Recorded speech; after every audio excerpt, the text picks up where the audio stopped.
بیان کیا، یہ اصل میں اس ایک آیت کو سپلٹ کر دیجئے دو حصوں میں، جاء الحق وزهق الباطل اذا جاء نصر اللہ والفتح تبت یدا ابی لہب وتب۔ معلوم ہوا کہ یہ بالکل ان کے مابین وہ ربط ہے جو اس ایک آیت کے دو حصوں میں ہے، وہی ربط ان دو صورتوں کے مابین۔ ایک چند باتیں اور نوٹ کر لیجئے ان دونوں سہ سوروں کے حوالے سے۔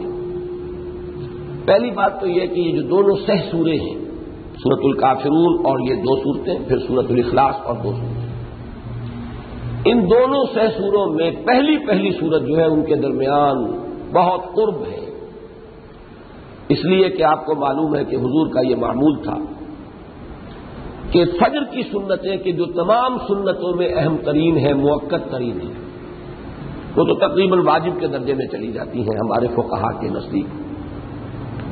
ان سنتوں میں حضور کا معمول تھا پہلی رکعت میں سورہ کافرون، دوسری رکعت میں سورہ اخلاص۔ اسی طریقے سے دو رکعتیں جو پڑھی جاتی ہیں طواف کے بعد، بڑی عظیم عبادت ہے طواف، دو رکعتیں، ان میں سے پہلی میں سورۃ الکافرون، دوسری میں سورہ اخلاص۔ پھر ان دونوں کا مقام یہ ہے کہ سورۃ الکافرون کو بھی ربع قرآن قرار دیا گیا ہے۔ یہ مرفوع روایت ہے، حضرت انس ابن مالک سے بھی ہے رضی اللہ تعالیٰ عنہ، اور حضرت ابن عباس سے بھی ہے رضی اللہ تعالیٰ عنہما، کہ سورہ کافرون ربع قرآن کے برابر ہے۔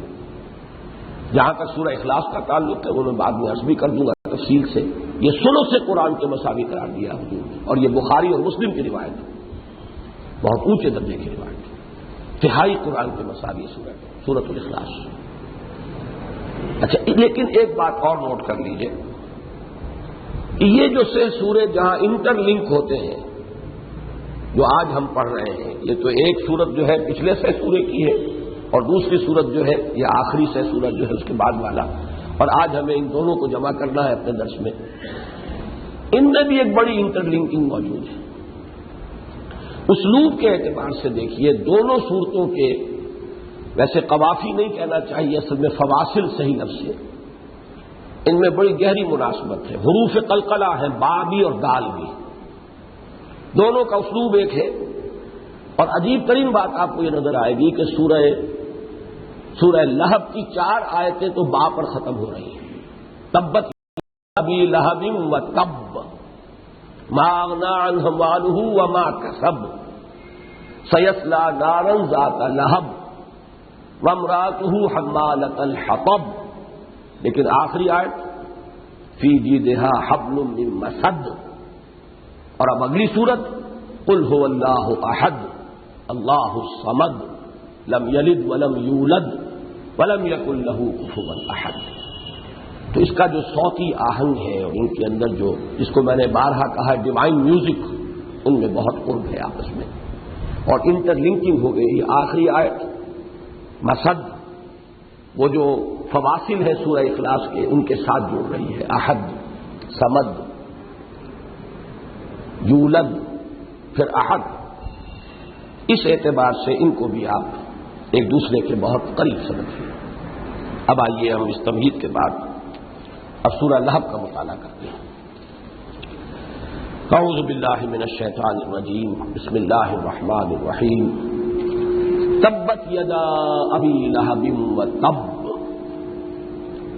ما اغنی عنہ مالہ وما کسب سیصلی نارا ذات لہب وامرأتہ حمالۃ الحطب فی جیدہا حبل من مسد۔ صدق اللہ العظیم۔ اس سورت کے بارے میں پہلی بات تو یہ زیر بحث لانی چاہیے کہ اس کا زمانہ نزول بالاتفاق مکی دور ہے، یہ سورت مکی ہے، اور تقریباً ہمارے تمام اسلاف اس پر ان کا اجماع ہے کہ یہ بڑی ابتدائی صورتوں میں سے ہے، بہت شروع کی صورتوں میں سے۔ بعض محققین جنہوں نے ابتدائی صورتوں کے اندر ترتیب قائم کی ہے وہ تو یہاں تک گئے ہیں کہ پہلی تو 4 جو ہیں وہی ہیں، وہ مشتمل ہیں متفرق آیات۔ سب سے پہلے 5 آیات آپ کو معلوم ہے سورہ علق، اقرا بسم ربک الذی خلق، پھر 7 آیات سورہ نون یا سورہ قلم جس کا نام ہے 29ویں پارے کی دوسری صورت، پھر 7 ہی آیات سورۃ المزمل، پھر 7 ہی آیات سورہ مدثر. یہ تو 4 پہلی وحییں ہیں، کوئی مکمل صورت نازل نہیں ہوئی ان میں، بلکہ یہ آیات ہیں کہ جو پھر بڑی صورتوں میں شامل کی گئی ہیں ان کے مطالعے کی حیثیت سے. یہ مطلع ہے، شروع ہے ان صورتوں کا. اور 5ویں وحی ہے، تقریباً اتفاق ہے اس پر، مکمل سورت سورہ فاتحہ جو نازل ہوئی. پہلی سورت مکمل جو نازل ہوئی حضور پر وہ سورہ فاتحہ ہے، اور 5ویں یہ وحی ہے اپنی ترتیب کے اعتبار سے. اور بعض حضرات کا خیال ہے کہ اس کے فوراً بعد نازل ہوئی ہے یہ سورہ لہب، اور ایک عجیب سا ربط قائم ہوتا ہے 5 7 7 7 7. پھر سورہ فاتحہ بھی 7 آیات پر مشتمل ہے، سبع من المثانی. اور پھر یہ سورہ لہب جو ہے 5 سے شروع ہوئی تھی بات اور 5 ہی آیات پر مشتمل ہے سورہ لہب. یہ صرف میں اس قسم کی چیزیں اس لیے بیان کرتا ہوں، ان میں کوئی خاص معنویت نہیں ہوتی، لیکن یہ کہ اس کے حوالے سے کچھ چیزیں ذہن میں محفوظ رہتی ہیں آسانی سے. یہ مینٹل ایسوسیشنز کا ذریعہ بن جاتی ہیں کہ جس کے ذریعے سے چیزیں یادداشت میں، حافظے میں پھر محفوظ رہتی ہیں. بہرحال اگر یہ بات، چونکہ یہ قطعی اور یقینی باتیں نہیں ہیں، ایک رائے ہے اور اس میں کافی لوگوں کا اجماع ہے، لیکن بہرحال اس پر اجماع ہے کہ بالکل ابتدائی دور میں یہ صورتیں نازل ہوئی. اس سے اختلاف کیا ہے ایک اسی درجے میں تو مولانا مودودی نے بھی، اور زیادہ شدت سے مولانا اصلاحی صاحب نے. مولانا اصلاحی نے تو اس صورت کو مدنی قرار دے دیا ہے. وہ تو میرے نزدیک مجھے اس سے شدت کے ساتھ اختلاف ہے، لیکن وہ کیوں کر رہے ہیں ایسا وہ میں پچھلے درس میں بیان کر چکا ہوں.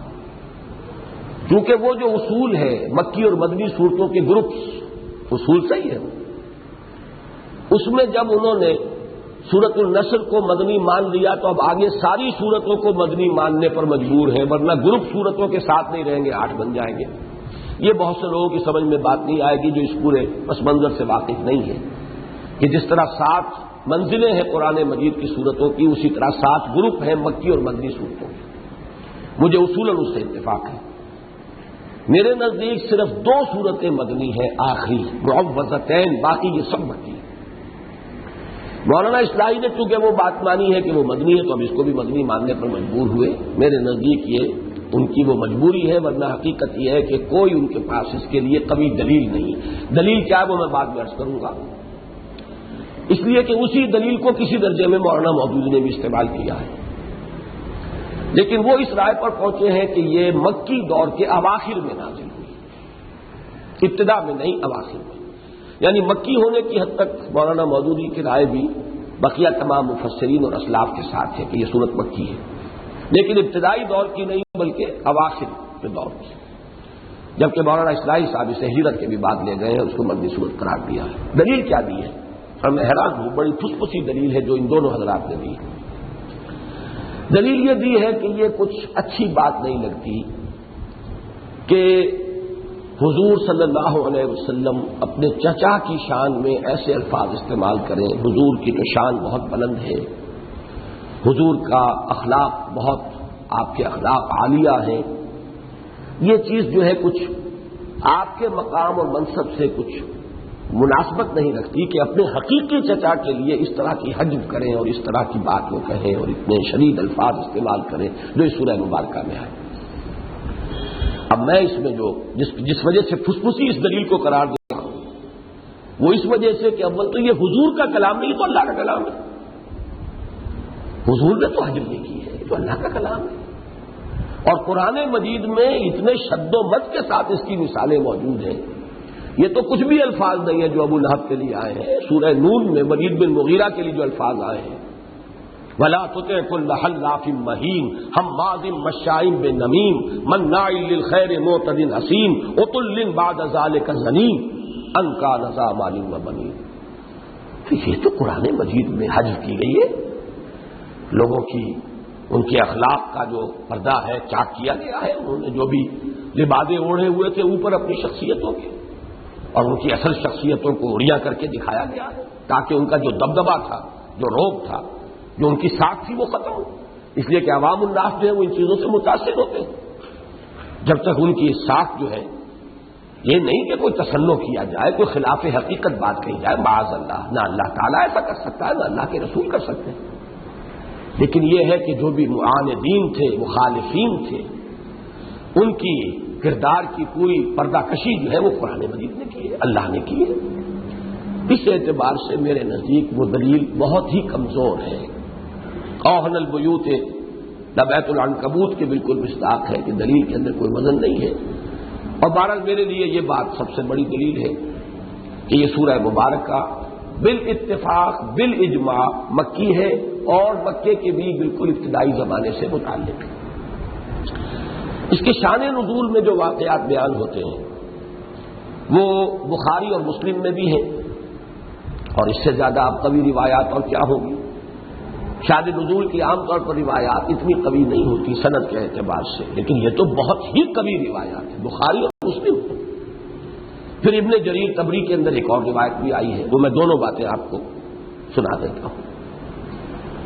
بخاری میں بھی اور مسلم میں بھی یہ روایت موجود ہے کہ جب حضور کو حکم ہوا کہ اب آپ دعوت و تبلیغ کے کام کا آغاز کیجیے، انذر عشیرتک الاقربین فاصدع بما تؤمر، تو حضور صلی اللہ علیہ وسلم نے دو اہتمام کیے. ایک اہتمام تو آپ نے یہ کیا کہ اپنے عزیزوں کو، رشتہ داروں کو جمع کیا، کھانا کھلایا. یہ ابن جریر طبری کی روایت ہے جو میں آپ کو سنا رہا ہوں. کھانا کھلایا، اس کے بعد حضور نے اپنی دعوت پیش کرنی چاہی.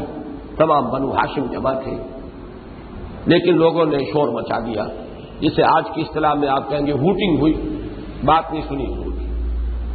مجمع منتشر ہو گیا، گویا کہ آپ کی کوشش دنیاوی اعتبار سے بظاہر ناکام ہو گئی. کچھ دن کا وقفہ دے کر پھر آپ نے حضرت علی کو حکم دیا پھر کھانے کا اہتمام کرو، پھر بلاؤ.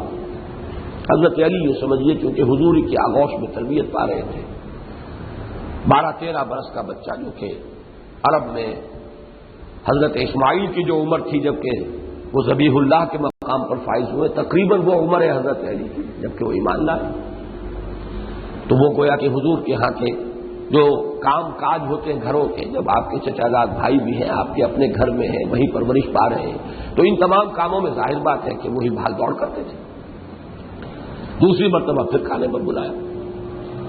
اب جب دوبارہ اب آپ کھڑے ہوئے تو کچھ شرم آ گئی لوگوں کو کہ اب دوسری مرتبہ کھانا کھایا ہے تو اب دوبارہ بغیر بات سنے چلے جائیں تو کچھ مناسب معلوم نہیں ہوتا. تو آپ نے اپنی دعوت پیش کی. تو اس شخص نے کہا، ابو لہب نے، کہ اچھا اگر میں تمہاری بات مان لوں تو مجھے کیا ملے گا، میرے لیے کیا فضیلت ہے؟ حضور نے فرمایا کوئی نہیں، جو سب کو اہل ایمان کا جو درجہ ہے اللہ کے ہاں وہی درجہ آپ کا ہوگا. تو اس نے کہا تباً لہذا الدین، تباہ ہو جائے یہ دین، تباً ان اکون انا وہؤلاء سواء فی، ہلاک ہو جائے یہ دین تمہارا جس میں میں اور یہ باقی لوگ سب برابر ہو جائیں گے، میری فضیلت کوئی نہیں رہے گی، میرا کوئی خصوصی امتیازی مقام نہیں ہوگا. تو میں ایسے کسی دین کو ماننے کے لیے تیار نہیں. تو اس روایت میں بھی لفظ تباً آیا ہے 2 مرتبہ، تباً لہذا الدین، تباً ان اکون انا وہؤلاء سواء فی، وہ دین ہلاک ہو جس میں میں اور باقی لوگ برابر ہو جائیں. دوسرا واقعہ جو بخاری اور مسلم میں ہے وہ یہ کہ جب آپ کوہ صفا پر کھڑے ہوئے اور آپ نے نعرہ لگایا اس زمانے کے عام رواج کے مطابق، وا صباحا، میں نے یہ رواج کا لفظ خاص طور پر استعمال کیا، یہ بہت ضروری ہے. یہ در حقیقت حکمت تبلیغ اور تبلیغ کے لیے عملی ذرائع اور وسائل اختیار کرنے کے ضمن میں اس میں ہمارے لیے بڑی رہنمائی ہے. جس زمانے میں جو وسائل ہوں، جو رواج ہو، اسی کو اختیار کرنا چاہیے، الا یہ کہ اس میں کوئی شے خلاف فطرت ہو، خلاف عقل ہو، خلاف دین ہو. یہ جو اصول میں نے بیان کیا، جو بھی زمانے کے جو بھی اس وقت اویلیبل مینز ہیں اپنی دعوت کو پہنچانے کے، ذرائع ابلاغ، مینز آف کمیونیکیشن، سب کا استعمال ضروری ہے. البتہ یہ کہ اگر کوئی شے فطرت کے خلاف ہے، عقل کے خلاف ہے، وہ حیا کے خلاف ہے، اللہ کے احکام کے خلاف ہے، تو اس کو ترک کر دیجیے، اس کو مائنس کر دیجیے، بنا کر دیجیے.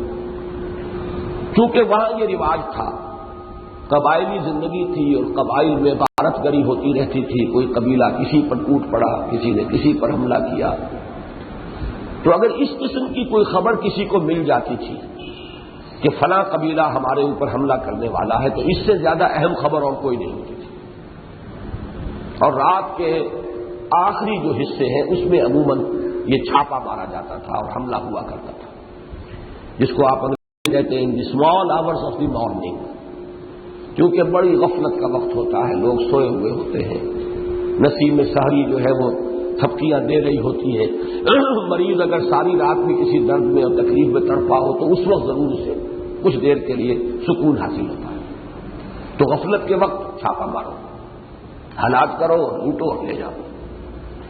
تو اگر کسی شخص کو خبر مل جاتی تھی تو وہ کسی اونچے مقام پر کھڑا ہو جاتا تھا اور کپڑے اتار دیتا تھا، ننگا ہو جاتا تھا، اور پھر نعرہ لگاتا تھا وا صباحا، ہائے وہ صبح جو آنے والی ہے۔ یہ صبح کیوں؟ غارت گری کی صبح، جس میں حملہ ہوگا، تباہی ہوگی، قتل اور غارت گری ہوگی، ہائے وہ صبح وا صباحا۔ اب اس میں دیکھیے دونوں چیزیں تھیں، جہاں تک تو آواز پہنچ گئی، آواز پہنچ گئی، جہاں تک آواز نہیں پہنچی کیونکہ بلندی پر کھڑا، ننگا کھڑا ہے، تو نظر آ گیا، جہاں تک نظر جا رہی ہے، یہ سے نذیر عریان کہتے تھے، یہ ننگا ڈرانے والا کھڑا ہوا ہے، کوئی خاص بات ہے، دوڑو بھاگو پہنچو، تاکہ سب لوگ جمع ہو جائے اور وہ خبر ان کو کمیونیکیٹ کر دی جائے، بتا دی جائے کہ فلاں قبیلہ صبح کا حملہ کرنے والا۔ حضور نے اس میں صرف یہ ترمیم کی کہ آپ عریاں نہیں ہوئے، معاذ اللہ، یہ خلاف فطرت، خلاف حیا، انسان کی شرافت کے خلاف۔ البتہ باقی کام وہی کیا، کوہ صفا پر کھڑے ہو گئے۔ یہ آج کا کوہ صفا جو ہم جا کر دیکھتے ہیں عمرے میں، اس پر قیاس نہ کیجیے، وہ تو سب کا سب تقریباً ختم ہو چکا، نیچے جو گہرائی ہے اس کو پر کیا جا چکا ہے، تو تھوڑی سی نشانی ہے اس کی۔ پہلے یہ باقاعدہ پہاڑی تھی، صفا اور مروہ یہ دو پہاڑیاں تھیں، تو صفا کی ٹاپ پر آپ کھڑے ہو گئے اور وہاں آپ نے نعرہ لگایا وا صباحا، ہائے وہ صبح جو آ رہی ہے۔ اب سب لپکے، سب دوڑے، سب پہنچ گئے۔ حضور صلی اللہ علیہ وسلم نے پھر وہاں کچھ سوال جواب بھی کیا ہے۔ اگر میں تم سے یہ کہوں کہ اس پہاڑی کے پیچھے دشمن ہے جو تم پر ٹوٹ پڑنا چاہتا ہے، تو تم میری بات کر مانو گے؟ لوگوں نے کہا ضرور مانیں گے، کیوں نہیں مانیں گے؟ اور بات بڑی معقول اور منطقی تھی اس اعتبار سے بھی کہ جو شخص اونچائی پر کھڑا ہے پہاڑی کے، وہ دونوں طرف دیکھ رہا ہے، جو ادھر کھڑے ہیں انہیں تو پتہ نہیں کہ دوسری طرف کیا ہے۔ تو یہی مقام نبوت کے لیے بہترین تمثیل ہے۔ نبی اس مقام پر ہوتا ہے کہ دنیا اور آخرت دونوں کو دیکھ رہا ہوتا ہے، وہ آخرت کی خبر دیتا ہے۔ نبا کے معنی ہی یہ خبر ہے، نبی اما یتساءلون عن النبأ العظیم الذی هم فیہ مختلفون، آخرت کی خبر دینا ہی تو اصل کام ہے نبی کا۔ اس اعتبار سے بھی اور پھر اس اعتبار سے بھی کہ لوگوں نے کہا آپ کا صادق ہے، الامین ہے، سچے ہیں، راست گو ہے، راست باز ہے، آپ نے کبھی جھوٹ نہیں کہا، تو آپ کی بات پر ہمیں اس لیے بھی اعتماد ہے۔ پھر آپ نے اپنی دعوت پیش کی، عذاب سے ڈرایا۔ یہ شخص موجود تھا ابو لہب، اس نے کہا تبا لک، تمہارے لیے ہلاکت ہو، الہذا جماعتنا، کیا ہمیں اس کام کے لیے جمع کیا تھا؟ بعض روایات میں الفاظ آئے ہیں، یہ مسند احمد اور بخاری اور مسلم تینوں کی روایت ہے، تبا لک سائر اليوم، ہمیشہ کے لیے تم پر ہلاکت اور بربادی مسلط ہو جائے، تم نے ہمیں اس کام کے لیے جمع کیا تھا؟ ہم اپنے اہم کاموں میں مشغول تھے، ہماری مصروفیات تھیں، ہم سمجھے کہ واقعی کوئی اہم بات تم بتانے والے ہو، تم نے پھر ہمیں اس کام کے لیے جمع کیا۔ تو یہ لفظ جو ہے تبا لک سائر اليوم، ہمیشہ کے لیے، ہر دن تم پر ہلاکت آئے، بربادی آئے، تباہی آئے۔ اسی لفظ سے در حقیقت یہ سورہ مبارکہ شروع ہوئی اور یہ اسی کے جواب میں نازل ہوئی۔ جب یہ سورت نازل ہوئی تو ایک واقعہ اور سن لیجیے۔ جب چرچا ہوا یہ سورت نازل ہو گئی، تبت یدا ابی لہب وتب ما اغنی عنہ مالہ وما کسب سیصلی نارا ذات لہب وامرأتہ حمالۃ الحطب فی جیدہا حبل من مسد ہلاکت اور بربادی اور تباہی محمد کے لیے نہیں ہے، ابو لہب کے لیے ہے اور اس کی بیوی کے لیے ہے۔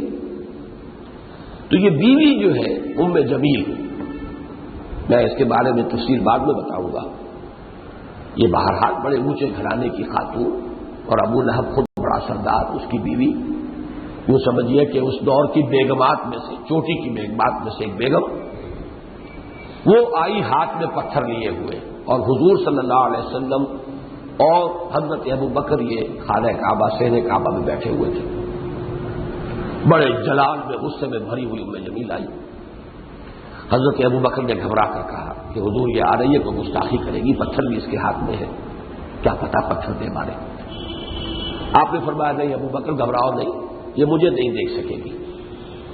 یعنی معلوم ہوا اللہ کی طرف سے یہ بات آپ کو بتا دی گئی کہ کچھ ایسی اللہ تعالیٰ کی طرف سے نظر بندی ہو جائے گی اس کی کہ وہ آپ کو نہیں دیکھ پائے گی۔ وہ آئی اور آ کر اس نے کہا، ابو بکر کو دیکھا رضی اللہ تعالیٰ عنہ، میں نے سنا ہے محمد نے میری حجب کی ہے، ہماری حج کی ہے۔ حضرت ابو بکر نے فرمایا نہیں، انہوں نے تو کوئی حجب نہیں کی۔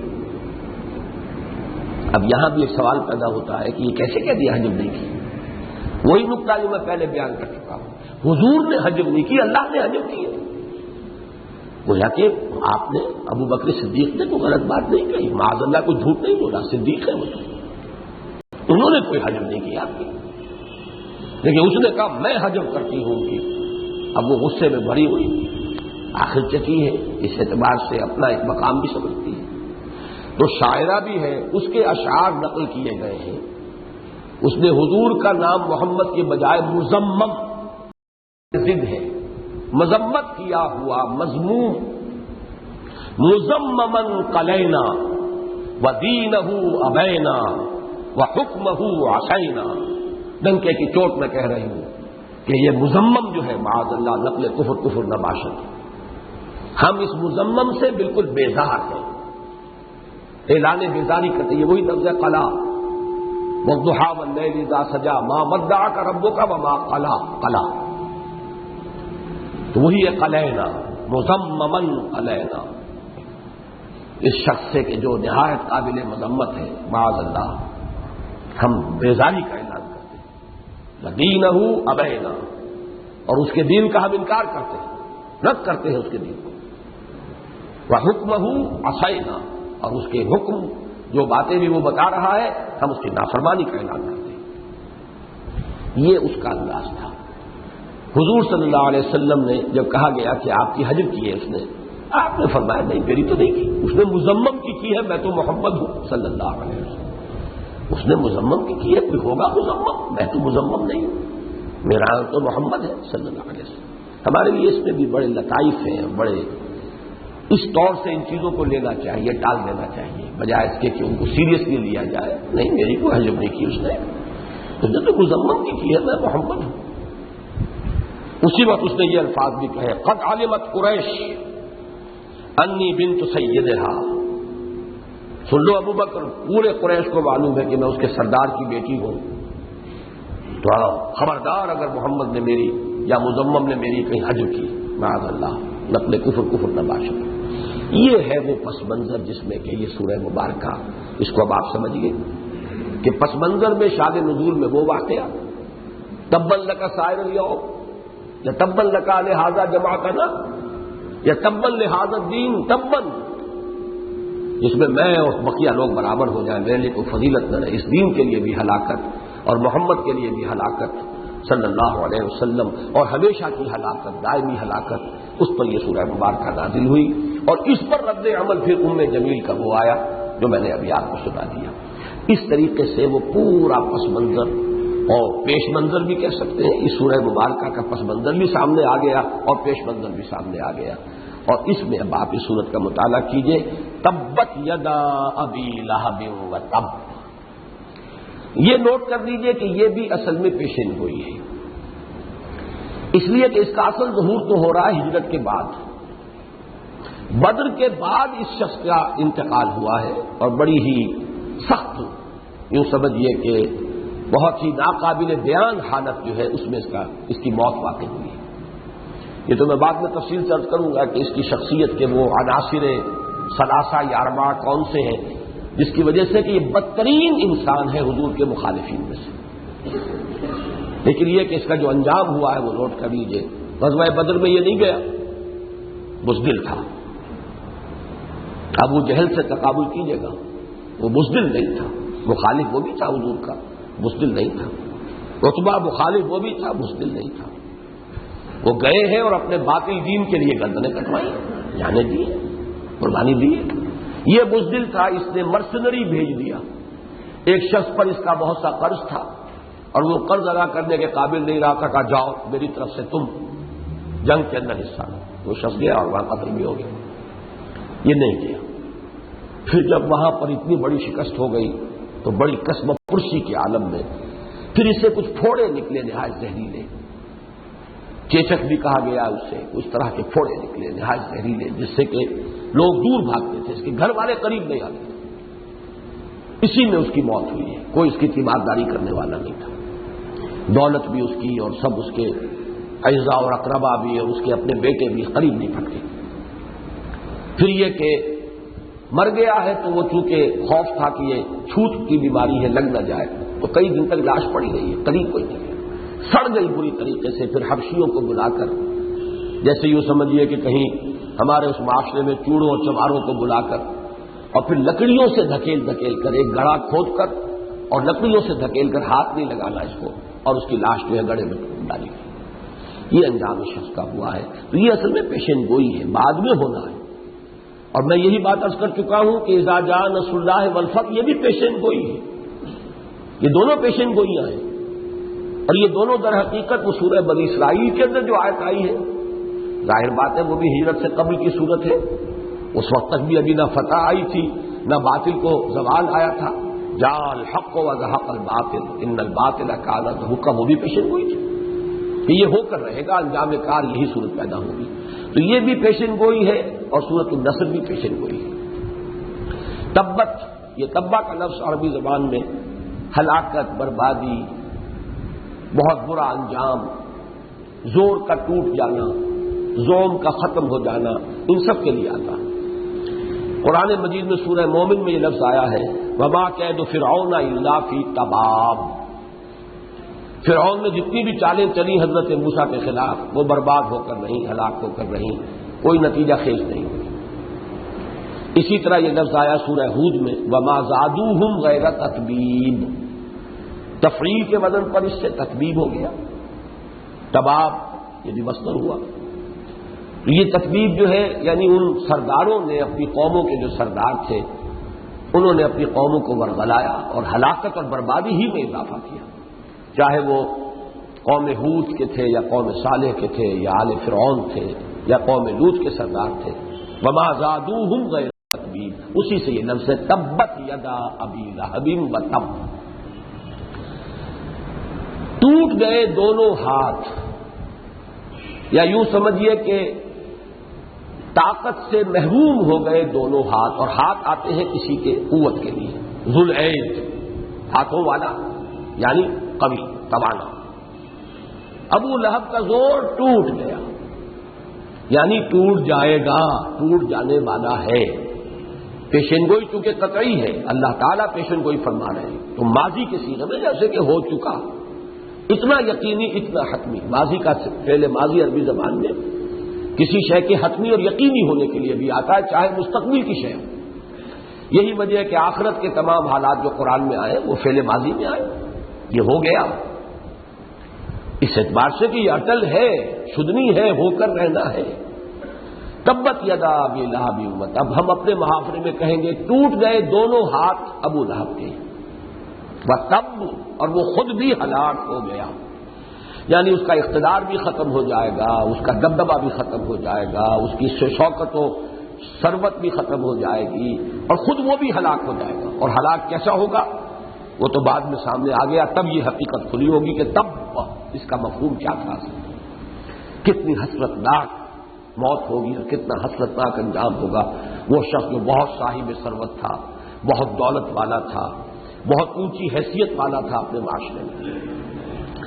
یہاں ذرا نوٹ کر لیجئے کہ ابو لہب اس شخص کی کنیت ہے، نام تھا عبد العزیٰ. عبد العزا کا لفظ قرآن مجید میں ویسے بھی نہیں آ سکتا تھا، مشرکانہ نام ہے، عزا ان کی دیوی تھی تو اس کے نام سے عبد العزا، یہ لفظ تو قرآن مجید کے اندر آنے کے قابل نہیں۔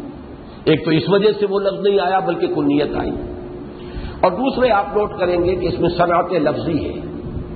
لہب کے معنی ہے انگارہ، اس کا نام اس لیے رکھا گیا تھا کہ بہت سرخ و سفید رنگت، بہت موٹی موٹی آنکھیں، بہت خوبرو، بہت حسین انسان، تو جیسے کہ انگارہ ہوتا ہے، دہتا ہوا انگارہ، اس طرح کا سرخ و سفید رنگت والا آدمی، موٹی موٹی آنکھیں ہیں، بہت خوبرو ہے، بہت حسین ہے، بہت جمیل ہے، اس لیے ابو لہب کہلاتا تھا۔ آگے آپ دیکھیں گے سیصلی نارا ذات لہب، ان قریب یہ ڈال دیا جائے گا اس آگ میں جو انگاروں والی ہے، بھڑکنے والی ہے۔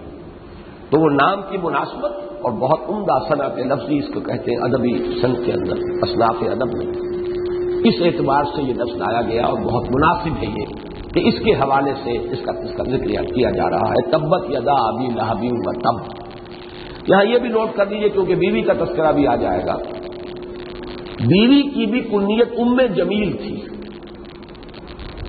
حالانکہ جمیل نام کا کوئی بیٹا نہیں ہے ابو لہب کا اور نہ اس عورت کا، نہ لہب نام کا کوئی بیٹا ہے، تو عرب میں ان کا ایک ذوق ہے، مزاج ہے، وہ کنیت جو ہے وہ کسی اور نسبت سے بھی رکھ دیتے ہیں، جیسے ابو تراب حضرت علی کو حضور نے فرما دیا۔ اب تراب کوئی حضرت علی کا بیٹا نہیں ہے، بلکہ چونکہ اس وقت وہ مسجد میں لیٹے ہوئے تھے ننگے فرش پر، کپڑے غبار آلود ہو گئے، مٹی میں مٹی آپ کے جسم پہ لگ گئی، تو آپ نے فرمایا قم یا ابا تراب، اٹھو اے مٹی والے، جو مٹی میں اس طرح تم لتھڑ گئے ہو، اٹھو۔ اب یہ ابو تراب جو ہے ان کی کنیت بن گئی۔ یہ ابو ہریرہ، ان کا تو نام ہی کسی کو معلوم نہیں، شاذ ہوں گے کوئی کہ جنہیں نام معلوم ہے، ان کی کنیت جو ہے ابو ہریرہ، بلی کا باپ، تو بلی کے باپ کو نہیں تھے، بات صرف یہ تھی کہ بلی انہوں نے پالی ہوئی تھی اور اس سے بڑی محبت کرتے تھے، جیسے بھی کوئی ہوتا، ایک پیٹ ہے ان کا، اس پیٹ کے ساتھ اسے کھلاتے پلاتے تھے، ان کا نام ابو ہریرہ بلی والا بن گیا۔ اسی طرح ابو لہب جو ہے کنیت، وہ اس کے رنگ روغن، اس کی جو ظاہری حسن و جمال تھا اس کے اعتبار سے، اور میں خاص طور پہ نوٹ کرا رہا ہوں بیوی کا معاملہ بھی ام جمیل، نہایت حسین و جمیل عورت تھی۔ ان دونوں کو قرآن ایک صورت میں لے کر آیا ہے اور اس نے جمع کیا، اس کی اصل حکمت تو میں بعد میں بیان کروں گا، لیکن یہ نوٹ کر لیجئے کہ یہ دونوں حسب نسب کے اعتبار سے بھی عرب کے سب سے اونچے گھرانوں سے تعلق رکھتے تھے، اس لیے کہ یہ سب کو معلوم ہے کہ قریش کے گھرانوں میں بنو ہاشم اور بنو امیہ یہ تھے سب سے چوٹی پر، انہی کا آپس میں مقابلہ تھا۔ بنو ہاشم اور بنو امیہ ہی کی چشمک جو تھی وہ بعد میں خلافت راشدہ میں عبداللہ ابن سبا یہودی نے حضرت عثمان رضی اللہ تعالیٰ عنہ کے دور میں اس کو ہوا دی، اور اسی سے وہ الفتنۃ الکبریٰ پیدا ہوا، بہت بڑا فساد، بہت بڑا ہنگامہ، حضرت عثمان کی شہادت، پھر جنگ صفین، جنگ جمل، یہ سب کچھ در حقیقت اسی سازش کا نتیجہ ہے۔ تو یہ بنو ہاشم اور بنو امیہ، ہاشم کی اولاد اور امیہ کی اولاد، یہ گویا کہ قریش کے گھرانوں میں سب سے چوٹی کے گھرانے تھے، انہی کا آپس میں مقابلہ تھا، جو بھی مسابقت تھی وہ ان کے مابین۔ تو اب نوٹ کیجئے ہاشم کا پوتا ہے ابو لہب، نام ہے عبد العزا، اور امیہ کی پوتی ہے یہ اروا جس کی کنیت ہے ام جمیل، اور ہمشیرہ ہے یہ ابو سفیان کی، ابو سفیان بن حرب بن امیہ، اروا بنت حرب بن امیہ، تو امیہ کی پوتی یہ اروا ام الجمیل، اور ہاشم کا پوتا ابو لہب ابن عبد المطلب ابن ہاشم۔ معلوم ہوا کہ چوٹی کا حسب نسب ہے دونوں کا، پھر دونوں گھرانے آ کر یہاں جڑ گئے ہیں، بنو ہاشم اور بنو امیہ کے مابین یہ رشتہ قائم ہوا ہے۔ اس اعتبار سے معاشرتی طور پر بھی بہت بلند مقام تھا دونوں کا، سرمایہ دار بہت بڑا تھا۔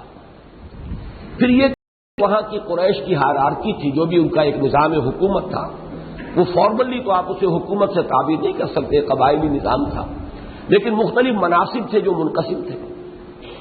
تو یہ وہاں کا وزیر خزانہ تھا، جو کعبے کا خزانہ تھا اس کا یہ منتظم بھی کہہ لیجئے، متولی کہہ لیجئے، اور اخلاقی اعتبار سے اس کی دنات کا یہ عالم تھا کہ مشہور یہ ہوا کہ اس نے 2 ہرن تھے سونے کے بنے ہوئے جو چڑھائے گئے تھے، کئی لوگ آتے تھے چڑھاتے تھے اور وہ خزانے میں داخل تھے بیت اللہ کے. جیسے آپ نے سنا ہے کہ سومناتھ کے تہخانوں میں کیا کیا کچھ سونے کے اور جواہر کے کیا کیا انبار تھے جو چڑھاوے چڑھتے تھے وہ وہی رہتے تھے.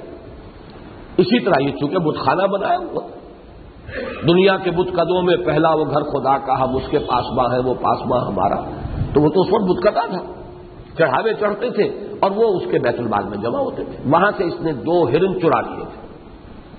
اگرچہ تاریخی اعتبار سے بعد میں وہ کہیں اور سے برآمد ہوئے، یہ بھی ہو سکتا ہے کہ اسی نے کہیں پھر اپنی جان بچانے کے لیے کسی اور کو وہ دے دیے ہوں، وہاں سے برآمد کرا دیے ہوں.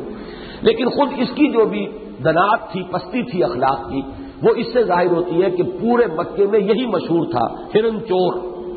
یہ ہے جس نے غزال زری چرایا ہوا ہے یہ خانہ کعبہ کے خزانے سے. جیسے ایک زمانے میں یاد ہوگا پاکستان میں صوبہ سرحد کے ایک وزیر کا نام پڑ گیا تھا چینی چور. وہ چینی کا اس زمانے میں وہ کنٹرول اور راشن وغیرہ تھا، وہ غلط پڑا صحیح پڑا، میں صرف مثال دے رہا ہوں. جیسے وہ کسی وزیر کے لیے چینی چور کا لفظ مشہور ہوا، ایسے ہی یہ غزال زری کا چرانے والا، یہ گویا کہ اس کی شہرت تھی. بزدلی بھی تھی اور دوسری طرف پستی اخلاق کی یہ بھی تھی. تبت یدا ابی لہب وتب، ٹوٹ گئے دونوں ہاتھ ابو لہب کے. بلکہ یہاں میں بھول گیا، مجھے ایک اور آپ کو روایت سنا دینی چاہیے.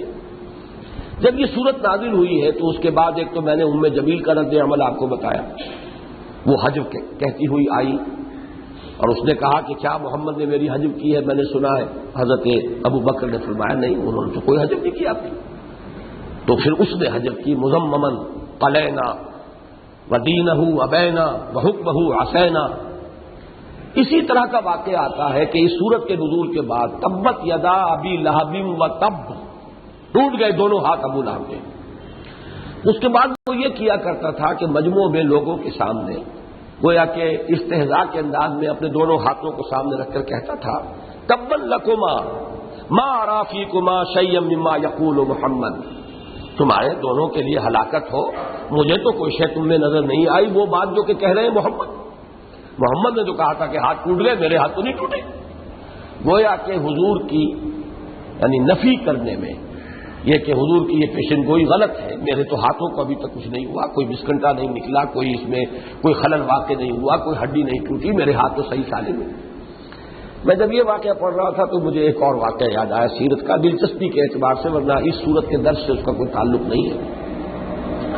ایک مناسبت سی ہے کہ ایک مرتبہ کسی گھریلو حالات کے اندر ہوتا ہے شوہر اور بیوی کے درمیان کوئی تلخی بھی ہو جاتی ہے. تو حضور حضرت عائشہ سے کسی بات پر بہت برہم ہوئے اور آپ نے یہاں تک الفاظ فرما دیے کہ تمہارے ہاتھ ٹوٹ جائیں.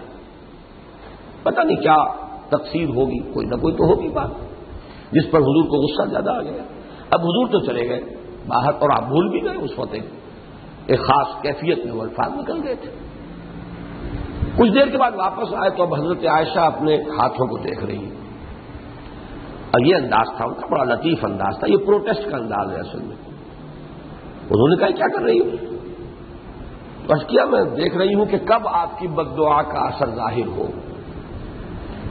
تو حضور نے فوراً اللہ سے دعا کی پروردگار میں بھی انسان ہوں، میں بھی کبھی غصے میں آ جاتا ہوں اور غصے میں مجھ سے کسی کے لیے کوئی ایسے الفاظ بھی نکل سکتے ہیں، تو پروردگار جس کے لیے کہیں میں غصے میں ایسے الفاظ کہہ دوں تو اسے بد دعا کی بجائے اس کے حق میں دعا بنا دے، اس کو خیر کا ذریعہ بنا دے. تو یہ بھی سیرت محمدی کا اہم واقعہ ہے. اور چونکہ اس میں ایک مناسبت تھی ظاہری کہ ابو لہب کہا کرتا تھا تبا لکما ما ارا فیکما شیئا مما یقول محمد، مجھے تو نظر نہیں آئی ابھی تک محمد نے تو کہا ہے تبت یدا ابی لہب وتب. معاملہ صرف یہ ہے کہ وقت لگتا ہے، اللہ تعالیٰ کی اسکیم لمبی ہوتی ہے، اس کی تقویم جو ہے 1000 سال کا تو اس کا ایک دن ہے. ہم اپنے پیمانوں سے ناپتے ہیں، اللہ کے اپنے پیمانے ہیں. اس اعتبار سے وہاں دیر ہو جاتی اندھیر نہیں ہے، نتائج تو وہی نکل کر رہے، انجام وہ ہو کر رہا، وہ جو میں بیان کر چکا ہوں. تبت یدا ابی لہب وتب ما اغنی عنہ مالہ وما کسب. نہ کام آیا اس کے، نہ اس کا مال، نہ اس کی کمائی. یہ پھر ماضی کا صیغہ ہے. مراد کیا ہے؟ نہیں کام آئے گی اس کے، نہ اس کی دولت، نہ اس کی کمائی. اب یہاں مال اور کسب کو اگر عام معنی میں لیا جائے تو دونوں ایک چیز بن گئی، کسب بھی کمائی. لیکن مفسرین نے مختلف حوالے دیے ہیں کہ در حقیقت کسب کا لفظ جو آتا ہے انسان کے لیے، ایک تو اولاد کے لیے بھی آتا ہے. اولاد بھی انسان کی گویا کہ کمائی ہے. اپنے مستقبل کے لیے انسان اہتمام کرتا ہے. اولاد کی پیدائش ہے، پھر پالنا پوسنا ہے، پروان چڑھانا ہے. یہ سب کیا ہے؟ یہ در حقیقت ایک انویسٹمنٹ ہے اس مستقبل کے لیے، اس عمر کے لیے جبکہ وہ معذور ہو جائے گا. اگر بڑھاپے کی عمر آ جاتی ہے، اسے سہارے کی ضرورت ہوگی، تو یہ بھی ایک کمائی ہے انسان کی، یہ بھی ایک انویسٹمنٹ ہے. اور ایک یہ بھی مفہوم لیا گیا ہے کہ ظاہر بات ہے کہ جب قریش کے اونچے تھا، وزیر خزانہ تھا، تو کچھ نہ کچھ دکھاوے کی نیکیاں تو کرتا ہی ہوگا. کوئی غریبوں کا کھانا کھلانا، کچھ سورہ معون میں جو آیا ہے یراؤون، یہ مراعات ہے ان کی در حقیقت. یہ صرف ریاکاری کے تحت کچھ کھانے کھلاتے ہیں. ابو جہل نے بھی کہا تھا کہ ہمارا اور بنی ہاشم کا مقابلہ چلا آ رہا تھا، انہوں نے کھانے کھلائے، ہم نے ان سے بڑھ کر کھلایا. تو یہ کھانا کھلانا مقابلے میں اور ایک دوسرے پر مسابقت اور مفاخرت جو ہے، ایک دوسرے پر فخر کرنے کے لیے، یہ تو ریاکارہ نہیں. تو یہ دونوں مفہوم ہو سکتے ہیں. نہیں کام آئے گی اس کے، نہ اس کی دولت اور نہ اس کی کمائی یعنی اس کی اولاد، یا وہ نیکیاں جس کو یہ سمجھے بیٹھا ہے کہ میں نے بڑی نیکیاں کمائی ہیں، لیکن حقیقت میں ان کی کوئی اللہ تعالیٰ کے ہاں کوئی حیثیت نہیں، کوئی وزن نہیں. وہ میں نے کئی مرتبہ آپ کو 3 مقامات کا حوالہ دیا قرآن مجید کے کہ جن میں تشبیہ اور تمثیل کے پیرائے میں بتایا گیا ہے کہ یہ جو ریاکاری کی نیکی ہے اللہ کے ہاں اس کا کوئی وزن نہیں، کوئی حیثیت نہیں، کوئی مقام نہیں. جیسے کہ سورہ نور میں بھی آیا ہے اعمالهم كسراب بقيعة يحسبه الظمآن ماء حتى إذا جاءه لم يجده شيئا ووجد الله عنده فوفاه حسابه. ان کی نیکیاں جو ہے وہ سراب کے مانند ہیں جنہیں پیاسا دور سے دیکھ کر سمجھتا ہے پانی، حالانکہ پانی نہیں ہے. سسکتا ہوا گھسکتا ہوا پہنچتا ہے، پانی نہیں ملتا، موت منتظر ہوتی ہے. یعنی اللہ کو پاتا ہے جو اس کا حساب چکا دیتا ہے. کوئی نیکی ویکی نہیں ہے. آخرت میں جائیں گے، ایک جگہ آیا ہے وَقَدِمْنَا إِلَىٰ مَا عَمِلُوا مِنْ عَمَلٍ فَجَعَلْنَاهُ هَبَاءً مَّنثُورًا. یہ بڑے بڑے اعمال پر تکیہ کر کے آئیں گے. ہم نے فاؤنڈیشنز قائم کیے تھے، ہم نے ادارے بنا دیے تھے، ہم نے یتیم خانے کھول دیے تھے، ہم نے فلاں کام کیے تھے. معلوم ہوگا سب ریاکاری کا ڈھونگ تھا. یہاں تو اللہ تعالیٰ ایک ٹھوکر لگائیں گے اور اسے غبار بنا کر ہوا میں اڑا دیں گے. کوئی حقیقت ہماری نیکی کی نہیں. تو یہ تینوں مفہوم ذہن میں رکھیے. ما اغنا عنہ مالہ وما کسب، اور اس میں وہ بھی ذہن میں رکھیے کہ ہم یہ سورہ ہمزہ میں پڑھ چکے ہیں یحسب ان مالہ اخلد. دولت مند انسان جو ہے وہ بھروسہ کرتا ہے اپنی دولت پر، یہ مجھے ہمیشہ برقرار رکھے گی، میری یاد کم سے کم اس دولت کی وجہ سے دنیا میں ہمیشہ قائم رہے گی.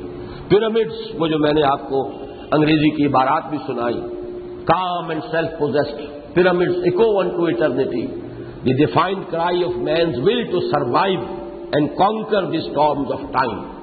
دولت کو انسان ذریعہ بناتا ہے. تاج محل بنا دیا، کروڑوں روپے لگا دیے، میری اور میری بیوی کی محبت جو ہے رہتی دنیا تک یاد رہے، دنیا کو دولت کو ذریعہ بنایا.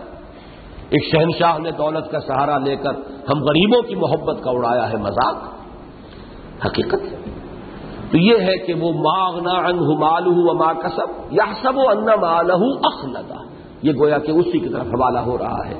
کچھ کام نہیں آئے گی نہ اس کی دولت اسے بچا سکے گی اس انجام سے دنیا میں اور آخرت میں اللہ کے عذاب سے، نہ ہی اس کے بیٹے اس کی اولاد کام آئے گی. جیسا کہ میں بتا چکا ہوں موت کے وقت وہ قریب بھی نہیں پھٹ گئے، پاس بھی نہیں آئے. موت سے بچانا تو دور کی بات ہے، آج تک کسی نے بھی کسی کو موت سے نہیں بچایا، لیکن کوئی خدمت ہے، کوئی تیمارداری ہے، کوئی احترام کے ساتھ تعظیم کے ساتھ تکفین اور تدفین کا معاملہ ہے، وہ اولاد تو اس کے قریب بھی نہیں پڑتی. ما اغنا عنہ مالہ وما کسب. باقی اگر کوئی ریاکارانہ نیکی کا کوئی سمجھتا ہے کہ کوئی اعمال ہے تو آخرت میں ان کی کوئی حیثیت نہیں، ہباء منصورہ ہو جائے گی. سیصلی نارا ذات لہب، ان قریب جھونک دیا جائے گا، پڑے گا، داخل ہو جائے گا اس آگ میں جو بھڑکتی ہوئی آگ ہے. شعلہ زن ہے، لہب. یہ وہ میں بیان کر چکا ہوں. اس کے اندر جو صنعت لفظی پیدا ہوئی. ابو لہب ہے یہ دمکتا ہوا چہرہ اور یہ بڑا حسین جو انسان ہے، آخر کو یہ آگ کا ایندھن بن کر رہے. سیصلی نارا ذات لہب وامرأتہ، اور اس کی بیوی بھی.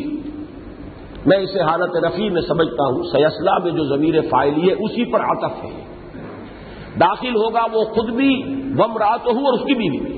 وامرأتہ، اور اس کے میں بیان کر چکا ہوں کہ یہ عروہ اس کا نام ہے، ام جمیل کنیت ہے، حرب کی بیٹی ہے، امیہ کی پوتی ہے، ابو سفیان کی بہن ہے، اونچے گھرانے کی خاتون ہے. اسی لیے اس کا قول میں نے سنایا، قد علمت قریش انی بنت سیدہا. قریش کو خوب معلوم ہے کہ میں اس کے ایک بہت بڑے سردار کی بیٹی ہوں.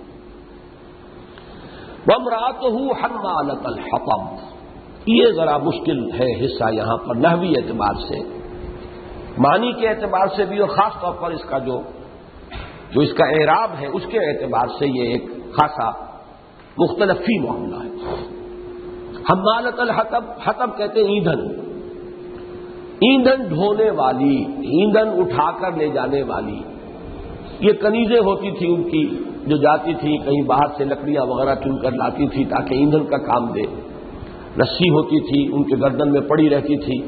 گئی ہے جہاں پہ لکڑیاں چن لی ہے تو ان کو پھر اب ایک گٹھا بنایا اس رسی سے اور اس کو اپنے سر پر باندھ دیا. جیسے ہر بدو کے سر پر ایک رسی بندھی ہوتی تھی، جو یہ قال آج ہے ان کا. اس کا مصرف کیا تھا کہ جہاں وہ اونٹ سے اترا اس رسی کو سر سے کھولا اور اونٹ کا گھٹنا اس سے کس لیا تاکہ اونٹ بھاگ نہ جائے. اسی کو کہتے تھے اے قال، عاقل ہو اس اونٹ کو پہلے، عاقل ہا ثم توکل، اونٹنی کو پہلے اس کے گھٹنے کو باندھ دو پھر توکل کرو، حضور نے فرمایا تھا. اسی سے یہ قال بنا ہوا، ان کی روایت تھی. پھر جب اس اونٹ کو اوپر سوار ہو کے آگے چلنا ہے، گھٹنا کھولا، وہ رسی جو ہے اس کے گھٹنے سے نکال کر اپنے سر کے اوپر رکھ لی. اسی طریقے سے یہ ایندھن ڈھونے والی جو ان کی کنیزیں ہوتی تھیں ان کے گلے میں یہ رسیاں پڑی ہوئی تھیں. گئی ہیں رسی لکڑیاں جمع کی ہیں ختم ادھر ادھر سے، اور اس کو ان کو گٹھا بنانے کے لیے رسی، ورنہ اس کے بعد پھر اپنے کندھے پر ڈال دی. تو یہ نقشہ کھینچا گیا ہے ایندھن جمع کرنے اور ڈھونے والی کنیزوں کا، حمالۃ الحطب. لیکن یہ کہ یہ الفاظ ام جمیل پر کیسے منطبق ہوں گے؟ وہ تو بیگمات میں سے ہے، چھوٹی کی خاتون ہے. چلیے خاتون اول کا تصور وہاں نہ ہو اس لیے کہ کوئی صدر ریاست تو وہاں تھے نہیں، لیکن بہرحال چوٹی کی بیگمات میں سے تو تھی. اور اس کے گلے میں ایک بڑا قیمتی ہار پڑا ہوتا تھا، بہت قیمتی ہار. تو یہ تشبیہ جو ہے کس اعتبار سے آئی ہے؟ ایک رائے تو یہ ہے کہ اس میں چونکہ خاص کام وہ یہ کرتی تھی کہ رات کے وقت چپکے سے، تاکہ کسی اور کو معلوم نہ ہو جائے. یہ کام کنیزوں سے کرانے کا نہیں تھا کہ یہ رات کھل جائے. یہ خود جاتی تھی اور خاردار جھاڑیاں لے کر آتی تھی اور حضور کے دروازے پر ڈال دیتی تھی تاکہ صبح کو وہ اس small hours of the morning میں حضور نکلے، فرض کیجئے کہ خانہ کعبہ طواف کے لیے، تو آپ کے پاؤں میں وہ کانٹے چبھ جائیں. اس لیے حمالۃ الحطب اسے کہا گیا. ایک مفہوم یہ ہے کہ جیسے ہمارے ہاں بھی ہے بھس میں آگ لگا کے جمالو دور کھڑی، یہ جو لگائی بجھائی کرنے والی عورتیں ہوتی ہیں، ادھر کی بات وہاں لگائی، وہاں کی وہاں لگائی، لڑانا آپس میں. تو اس کا مزاج یہ تھا، مزاجی اعتبار سے دنات، اخلاقی اعتبار سے پستی. تو گویا کہ وہ اس قسم کی چغل خور قسم کی عورتیں یا چغل خور قسم کے انسان، تو وہ ایندھن ہی ڈھو رہے ہوتے نا آگ لگانے کے لیے. لڑائی کی آگ، آپس کی منافرت کی آگ بھڑکانے کے لیے یہ چغل خوریاں جو ہے در حقیقت ایندھن ہے. میرے نزدیک اس کی جو صحیح ترین تعبیر ہے، مولانا اسلائی صاحب نے بھی وہی لی ہے اور بہت سے حضرات نے لی ہے، وہ یہ ہے کہ حمالۃ الحطب. یہ تا پر جو زبر ہے یہ منصوب ہے اور یہ حال ہے. یہ قیامت کا نقشہ کھینچا گیا ہے کہ یہ ام جمیل جبکہ اس کا شوہر جہنم میں جھونک دیا جائے گا، یہ اس آگ کو اور بھڑکانے کے لیے ایندھن لا کر اس کے اندر جھونکے گی. اور یہ بہت لطیف حقیقت ہے. جو بری بیویاں ہیں وہ در حقیقت اپنے شوہروں کے لیے گویا کہ جہنم کی آگ کو بھڑکانے والا ایندھن فراہم کرتی ہیں. اپنی غلط فرمائشیں، اپنے غلط مطالبے وہ اس سے کیا کر رہی ہیں؟ اپنے شوہروں کے لیے کیا اہتمام کر رہی ہیں؟ ان کی فرمائشوں کو پورا کرنے کے لیے حرام خوریاں ہو رہی ہیں، سچ کو جھوٹ کیا جا رہا ہے، جھوٹ کو سچ کیا جا رہا ہے، دیانت کا اور شرافت کا اور امانت کا جنازہ نکالا جا رہا ہے، تو در حقیقت وہ اپنے شوہروں کو گویا کہ جہنم میں جھونکنے والی، اور اگر وہ جہنم میں پڑ گئے تو اور اس کے اوپر تیل ڈالنے والی ہیں اور اس کو اور ایندھن فراہم کرنے والی ہیں۔ یہ نقشہ اس کا ہوگا آخرت میں۔ وامرأتہ، وہ بھی جہنم میں پہنچے گی، لیکن اس حال میں کہ وہ ایندھن ڈھونے والی ہوگی اور اپنے شوہر کو جلانے کے لیے مزید اور اس کے عذاب میں اور شدت پیدا کرنے کے لیے ایندھن جو ہے اس کی آگ میں جھونکے گی۔ واللہ اعلم۔ بہرحال اس میں بہت سی آراء ہیں، لیکن جو رائے میرے نزدیک قوی ہے وہ میں نے بیان کر دی۔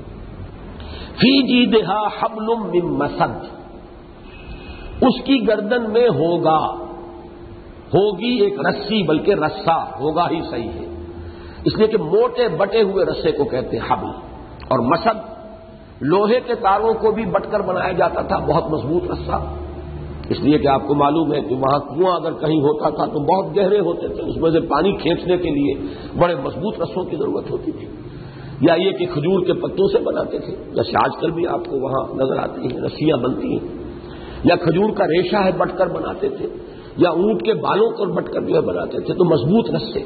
فی جیدہا حبل من مسد، اور جید کہتے بھی تھے عام گردن کو نہیں، بلکہ کسی بہت دولت مند خاتون کی گردن جو مرصع ہو بہت سے زیورات سے اور ہار پڑے ہوئے اس میں، وہ جید کہلاتے تھے۔ آج جو اس کی گردن کے اندر ہار پڑا ہوا ہے قیمتی موتیوں کا، آخرت میں یہی ایک موٹے رسے کی شکل اختیار کر لے گا، اور وہی موٹا رسہ ہوگا جس میں کہ وہ باندھ کر ایندھن لائے گی اور اپنے شوہر کی آگ کے اندر اور اضافہ کرے گی۔ یہ تعویل ہے جو میرے نزدیک سب سے زیادہ مناسبت رکھنے والی اس مضمون کے ساتھ۔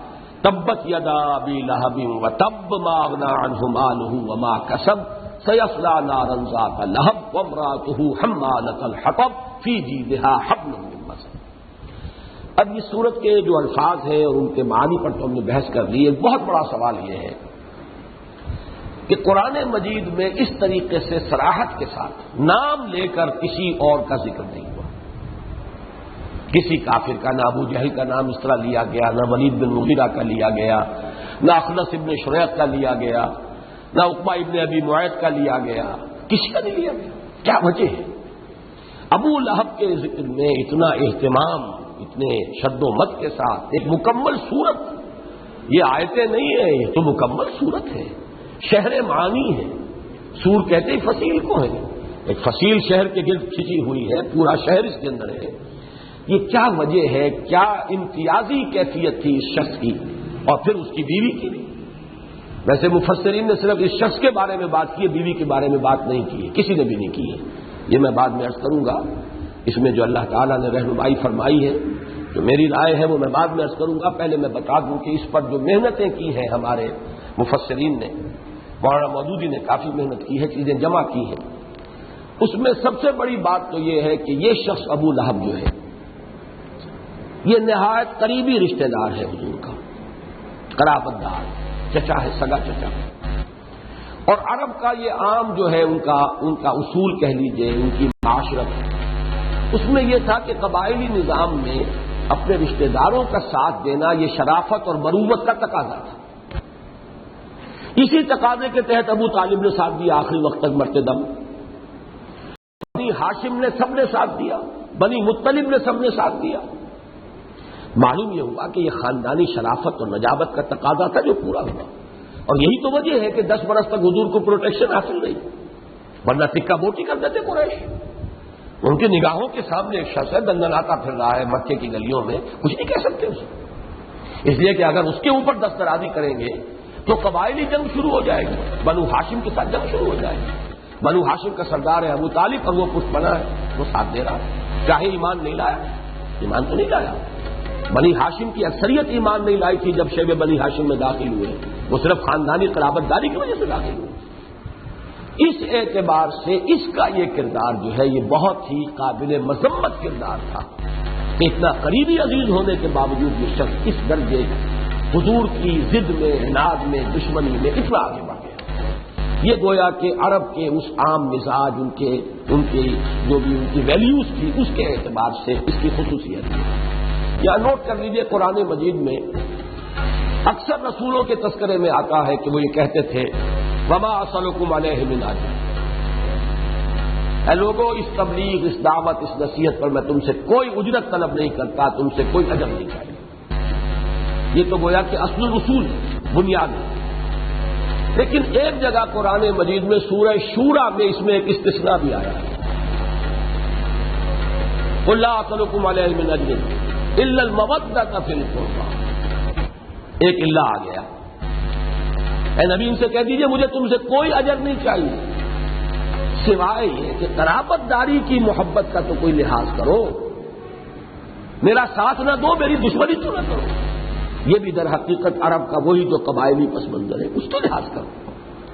دشمن تو دشمن ہے، اپنے بھی مجھے اگر تکلیف پہنچائیں گے تو یہ تو تمہارے اپنے اصولوں کے خلاف ہے، تمہارے اپنے نظام کے خلاف ہے، تمہارے اپنے قواعد و ضوابط کے خلاف ہے۔ الا المودۃ فی القربى، یہ صرف آیا ہے، اس کو اہل تشیع نے مفہوم کچھ اور دے دیا کہ حضور نے اپنے قرابت داروں اور اہل بیت کے لیے، اور اہل بیت ان کے نزدیک صرف حضرت علی، حضرت فاطمہ اور حضرات حسنین رضی اللہ تعالیٰ عنہ، صرف یہ ہے۔ تو اس آیت کا وہ مفہوم صحیح نہیں ہے، یہ مفہوم صحیح ہے کہ انہیں گویا کہ غیرت دلائی گئی ہے کہ کم سے کم قرابت داری کا لحاظ کرو، میرا ساتھ نہیں دیتے نہ دو، لیکن یہ کہ میری مخالفت پر، جیسے کہ یہود سے کہا گیا وَلَا تَكُونُوا أَوَّلَ كَافِرٍ بِهِ، تم تو سب سے بڑھ کر اور سب سے پہلے کفر کرنے والے نہ بن جاؤ، تم تو تورات کے پڑھنے والے ہو، انجیل کے پڑھنے والے ہو، تم تو انبیاء اور رسول کو ماننے کے دعوے دار ہو۔ اگر قریش نے میری مخالفت کی تو ٹھیک ہے، کیوں؟ انہیں تو کچھ معلوم نہیں، نہ کتاب ہے نہ شریعت ہے، کچھ بھی نہیں ان کے پاس، وہ امی ہے۔ وَلَا تَكُونُوا أَوَّلَ كَافِرٍ بِهِ، یہ در حقیقت اس انداز کی بات جو ہے وہ ہے إِلَّا الْمَوَدَّةَ فِي الْقُرْبَى۔ اسی کے حوالے سے، اور یہ بات صحیح لکھی ہے جنہوں نے بھی لکھی ہے، کہ چونکہ اس کا معاملہ یہ تھا کہ یہ علیحدہ ممیز ہو گیا، سب بنی ہاشم حضور کا ساتھ دے رہے ہیں ابو طالب کی زیر قیادت، زیر سیادت، لیکن یہ شخص جو ہے نہایت بغض میں، دشمنی میں، اور یہ بغض و دشمنی میں نہ صرف شدت بلکہ کمینگی کا عنصر بھی شامل ہے۔ اس کے لیے چند مثالیں اپنے ذہن میں رکھ لیجئے۔ اس کے دو بیٹوں کا رشتہ تھا یا نکاح ہو چکا تھا حضور کی دو صاحبزادیوں سے، یہ نکاح بھی ہو گیا ہو، اگر رخصتی نہ ہوئی ہو تو وہ رشتے میں اور نکاح میں، اور اس وقت ظاہر بات ہے ابھی شریعت اسلامی تو نازل نہیں ہوئی تھی، قوانین تو ابھی نہیں آئے تھے، اس اعتبار سے وہ کیا شکل تھی ہم تفصیل سے نہیں کہہ سکتے، لیکن بہرحال منسوب تھی یا یہ کہ نکاح ہو چکا۔ اس نے کہا دونوں سے میں تم سے مقاطع کر لوں گا اگر تم نے طلاق نہ دی محمد کی دونوں بیٹیوں کو صلی اللہ علیہ وسلم۔ ان دونوں نے اپنے بات کا کہنا مان کر باپ کا اور آ کر حضور کے سامنے، ایک نے بہت زیادہ گستاخی کا معاملہ بھی کیا، دونوں نے طلاق دی، کھڑے ہو گئے ڈٹ کر ہم آپ کی دونوں بیٹیوں کو طلاق دیں گے، اور ایک نے غالباً عتیبہ اس کا نام تھا، اس نے حضور پر تھوکا بھی، اگرچہ وہ حضور پر نہیں پڑا اس کا تھوک، لیکن اس نے تو تھوک دیا نا، حضور تک پہنچا یا نہیں پہنچا، جس نے پتھر اٹھا کر دے مارا اس نے تو پتھر دے مارا، وہ پتھر اس کو لگا یا نہ لگا وہ تو اپنے عمل کا کسب کر چکا۔ تو حضور نے بد دعا دی تھی اسے عتیبہ کو کہ اللہ اپنے کتوں میں سے کسی کتے کو اس شخص پر، اس نوجوان پر مسلط کر دے۔ چنانچہ یہ اس کا حشر ہوا ہے کہ وہ اپنے باپ کے ساتھ، ابو لہب بھی ساتھ تھا اور یہ دونوں بیٹے بھی ساتھ تھے، یہ شام کی طرف گئے ہیں قافلہ لے کر، ایک تجارتی قافلہ، غالباً واپسی پر کہیں پڑاؤ تھا تو بتایا گیا کہ اس وادی میں کبھی کبھی شیر آ جاتا ہے۔ ابو لہب کو یاد آ گیا کہ محمد نے یہ بد دعا دی تھی صلی اللہ علیہ وسلم، تو اس نے کہا قافلے والوں سے بھائی کوئی خصوصی اہتمام کرو میرے بیٹے کا، اس کا عتیبہ کا، اس لیے کہ مجھے اندیشہ ہے۔ تو انہوں نے یہ کیا کہ اس کو درمیان میں اس کے سونے کی جگہ جو بھی تھی اس کے چاروں طرف اونٹوں کی قطاریں بٹھا دی، فصیلیں بنا دی اونٹوں کی، اور اس کی حفاظت کے لیے گویا قلعہ بند کر دیا، سو گئے رات کو، پوری رات جاگ تو نہیں سکتے تھے، لیکن یہ کہ رات کو شیر آیا اور ان تمام فصیلوں پر سے وہ گزرا اور جا کر اس نے اسے پھاڑ کھایا۔ یہ اس کا انجام ہوا ہے، حضور صلی اللہ علیہ وسلم کی بددعا جو ہے اس کا یہ نتیجہ نکلا ہے۔ اسی طریقے سے یہ میں سنا چکا ہوں آپ کو سورۃ الکوثر کے ابتر کے ذکر میں کہ یہ شخص اتنا کمینہ ہے کہ جس رات حضرت قاسم کا انتقال ہوا ہے، حضور کے سب سے بڑے صاحبزادے، انہی کے حوالے سے کنیت جو ہے حضور کی ابو القاسم ہے، جس رات انتقال ہوا ہے خوشی کے مارا دوڑا ہوا گیا ہے قریش کے جہاں ان کا لگا ہوا تھا مجمع، جو بھی ان کی چوپال تھی، کہ خوشخبری ہو، تانیت ہو، محمد ابتر ہو گیا، یعنی محمد کا سلسلہ نسل کا جو منقطع ہو گیا، اب ان کی نسل ہے ہی نہیں، کوئی نام لینے والا رہے گا ہی نہیں۔ یہ جتنے دن بھی ہمیں ستا لے اور ہمارے معبودوں کو برا بھلا کہہ لے، لیکن یہ کہ اس کا نام لینے والا کوئی نہیں۔ اسی میں وہ سورہ کوثر میں آیا تھا، ان شانئک ھو الابتر، اے نبی آپ کا سلسلہ منقطع ہونے والا نہیں ہے، رفعنا لک ذکرک، آپ کا ذکر تو بلند سے بلندر ہوتا چلا جائے گا، ہاں آپ کا دشمن جو ہے وہ ابتر ہے، اس کا کوئی نام لیوا نہیں رہے گا۔ تو یہ واقعہ بھی نوٹ کر لیجیے۔ پھر یہ کہ ایک دیوار بیچ کا یہ ہمسایہ تھا حضور کا، سگا چچا ہے، ایک ہی خاندان کے لوگ جیسے رہتے ہیں، گاؤں میں بھی آج کل رہتے ہیں، وہ بڑے بڑے محل اور وہ بیگھوں میں پھیلی ہوئی یا اس کنالوں کی بنی ہوئی کوٹھیاں تو تھی نہیں، چھوٹے چھوٹے گھر ہیں، دیوار بیچ میں۔ تو یہ جب حضور نماز پڑھ رہے ہوتے تھے، اوپر سے کوئی گندگی پھینک دیتے تھے، ہڈیا چڑھی ہوئی ہے، اس کے اوپر کوئی نجاست ڈال دی ہے، تو حضور باہر آتے تھے، فریاد کرتے تھے، یہ کیسی ہمسائیگی ہے، یہ ہمسائیگی کا یہ حق تم ادا کر رہے ہو، جیسے قرابت داری کا تم نے کوئی حق ادا نہیں کیا، ہمسائیگی کا بھی حق ادا نہیں کر رہے۔ پھر اعلانیہ مخالفت میں حضور کی سب سے پیش ان تمام چیزوں کو نوٹ کیا ہے مفسرین نے کہ یہ وجہ ہے کہ جس کی بنا پر یہ شخص جو ہے اتنی اہمیت کا حامل تھا کہ اس کی مذمت میں یا اس کے لیے بد دعا پر مشتمل یا اس کے لیے بد انجام کی پیشین گوئی پر مشتمل یہ مکمل صورت نازل ہوئی۔ اب میں آپ سے عرض کرتا ہوں کہ در حقیقت حکمت قرآنی کا، اور جو حضرات میرے اس سلسلہ درس سے وابستہ رہے ہیں ان کے ذہن میں پہلے سے یہ چیزیں موجود ہوں گی، آج آخری مرتبہ انہیں پھر دوبارہ ترتیب سے ذہن میں اپنے مرتب کر لیں۔ اس سورہ مبارکہ میں میرے نزدیک دو چوکے ہیں جو مکمل ہو رہے ہیں۔ یہ ذرا لفظ سمجھیے، جیسے 4 سورہ اس سے سورہ ایک لفظ ہے جو میں نے وضع کیا ہے، چوکا، چوکی، چارپائی، 3 پائے نہیں ہوتے، 4 پائے ہوتے ہیں اس میں، 4 پائی، چوکی۔ 2 اعتبارات سے نامکمل چوکے تھے جو اس صورت میں آ کر مکمل ہو گئے۔ یہ تو ہے عنوان، جملہ جو میں نے عنوان کے طور پر دیا، اس کی وضاحت کیا ہے۔ میں تفصیل سے پہلے بیان کر چکا ہوں کہ تمام کافر برابر نہیں تھے، نہ ہر زن زنستو، نہ ہر مرد خدا پن جنگوش یکساں نہ کرتے، نہ تمام مومن ایک جیسے تھے، نہ تمام کافر ایک جیسے تھے۔ کافروں میں بدترین بھی تھے، کافروں میں اچھے بھی تھے، اہل ایمان میں بہت بلند بھی تھے، ابو بکر صدیق، عثمان غنی، صدیقین، ان میں شہداء بھی تھے، عام صالحین بھی تھے۔ تو درجہ بندی تو ہے، گر حفظ مراتب نہ کنی زندگی۔ اب آپ نوٹ کیجئے، 4 درجے قائم کر لیجئے ان لوگوں کے جو حالت کفر میں جن کی موت واقع ہوئی، ان میں سے 3 کا ذکر ہو چکا ہے، یہ 4تھا بدترین ہے جو خانہ خالی تھا، ابو لہب کے ذریعے سے اس سورہ مبارکہ میں وہ خانہ بھی مکمل ہو گیا۔ وہ 3 کون سے تھے میں پہلے تفصیل سے بیان کر چکا ہوں، یہ سورۃ اللیل کے ذکر میں مراتب، فاما من اعطى واتقى وصدق بالحسنى فسنيسره لليسرى، اگر یاد ہو تو، لیکن اس وقت میں پھر اجمالاً بیان کر رہا ہوں۔ مثلاً بہترین لوگ ان میں وہ تھے جو اگرچہ کفر پر مرے ہیں لیکن انہوں نے مخالفت نہیں کی، بغض ذاتی کا مظاہرہ نہیں کیا، بلکہ شرافت یا قرابت کی بنیاد پر ساتھ دیا۔ مثلاً ابو طالب ایمان تو نہیں لائے، حالت کفر میں انتقال ہوا، آخری وقت تک بھی حضور فرما رہے ہیں کہ چچا جان میرے کان میں کلمہ پڑھ دیجئے تاکہ اللہ کے ہاں میں گواہی دے سکوں۔ نہیں، کفر پر جان دے دی، اے بھتیجے میں جانتا ہوں تیرے دین سے بہتر دین کوئی نہیں، لیکن میں یہ نہیں چاہتا کہ عرب کی عورتیں تانا دیں کہ ابو طالب موت سے ڈر گیا اور موت آئی تو ایمان لے آیا، میں یہ نہیں چاہتا، محروم چلا گیا۔ حضور فرماتے ہیں کہ جہنم میں سب سے ہلکا عذاب جو ہے وہ ابو طالب کو ہوگا، لیکن وہ عذاب بھی یہ ہوگا کہ آگ کی 2 جوتیاں پہنائی جائیں گی جس کے زیر اثر یہ کھوپڑی میں دماغ ایسے پکے گا جیسے ہنڈیا چولہے پر۔ لیکن بہت بڑا محسن ہے، ہم سب کا محسن ہے، حضور کا محسن ہے کافی۔ دوسری مثال مطعم بن عدی، ایمان تو نہیں لایا، لیکن حضور جب داخل نہیں ہو سکتے تھے مکے میں، قتل کا فیصلہ ہو چکا دارالندوہ میں، لیکن شرافت، یہ قرابت تھی ابو طالب کی، قرابت کا حق ادا کیا۔ اور مطعم بن عدی نے شرافت کا حق ادا کیا جب حضور نے پیغام بھجوایا ہے طائف سے واپس آ کر، اگر تم مجھے اپنی امان میں لے لو تو میں مکے میں آ سکتا ہوں، ورنہ نہیں۔ اب یہ عرب کی شرافت سے بعید تھا، دشمن بھی امان مانتا تھا تو امان دے گا، اس شرافت کا اس نے مظاہرہ کیا، ٹھیک ہے میں آپ کو اپنی امان میں لیتا ہوں، آ جائیے۔